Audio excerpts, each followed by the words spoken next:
दोस्तों, Indian navy ने अभी ऐसा कारनामा किया कि आप भी सुनकर प्राउड फील करेंगे। जो किसी और देश के सेना ने नहीं कर पाया, वो इंडियन नेवी ने कर दिखाया। दरअसल अफ्रीका महाद्वीप में सोमालिया नाम का एक देश है जो हिंद महासागर के अदन की खाड़ी के किनारे पे बसा हुआ है। यह देश दुनिया का सबसे भ्रष्ट देश है। दोस्तों, व्यापार के लिए दुनिया में समुद्री रास्तों में से एक सबसे बिजी और फेमस रास्ता है लाल सागर से होते हुए भूमध्य सागर में जाना, और इन दोनों को सुएज नहर आपस में जोड़ती है।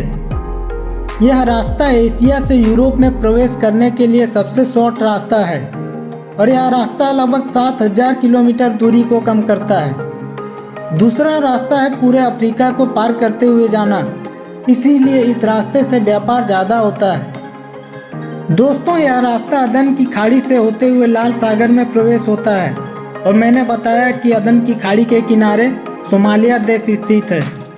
और मैंने यह भी बताया कि सोमालिया दुनिया का सबसे भ्रष्ट देश है। यहाँ के ज़्यादातर लोग डाकू और लुटेरे हैं। ये लोग इस रास्ते से आने जाने वाले समुद्री जहाज पर कब्जा कर लेते हैं और उनसे रिश्वत मांगते हैं। दोस्तों, 20-25 साल पहले सोमालियन लोगों का धंधा मछली पकड़ने का था, लेकिन फिर इन सब ने दूसरे देशों के व्यापारी जहाज़ों को लूटना चालू कर दिया। और इन्हीं लोगों ने अभी हाल ही में 14 दिसंबर 2023 को भारत का एक समुद्री जहाज MV रूइन का अपहरण कर लिया। इस जहाज में लगभग $10 लाख का माल लदा हुआ था। इस जहाज को डाकुओं ने लगभग 3 महीने तक अपने कब्जे में रखा। लगभग 3 महीने बाद इंडियन नेवी एक्शन में आया और इस जहाज को डाकुओं से छुड़ाने के लिए एक ऑपरेशन चलाया। इस ऑपरेशन में भारत ने 2 लड़ाकू जहाज INS कोलकाता और INS सुभद्रा और उसके साथ ही सी गार्जियन ड्रोन को तैनात किया। यह ड्रोन डाकुओं पर नजर रखने के लिए भेजा गया था। इस मिशन के लिए इंडियन नेवी ने स्पेशल फोर्स यानी मार्कोस को भेजा। भारतीय वायुसेना के एक विमान ने मार्कोस के साथ 2 लड़ाकू नौकाओं को उस स्थान तक पहुंचाया जहां डाकुओं ने जहाज को कब्जा किया हुआ था। दोस्तों, इंडियन नेवी ने बताया कि डाकुओं ने भारत की ओर से तैनात किए गए युद्धपोत और ड्रोन पर हमला किया। उसके बाद इंडियन नेवी ने मार्कोस को वायुसेना के जहाज से भेजा, जिसमें मार्कोस जहाज से डायरेक्ट कूदकर पैराशूट के जरिए पानी में उतरा और उस जहाज तक पहुंचा जहां डाकुओं ने कब्जा किया हुआ था।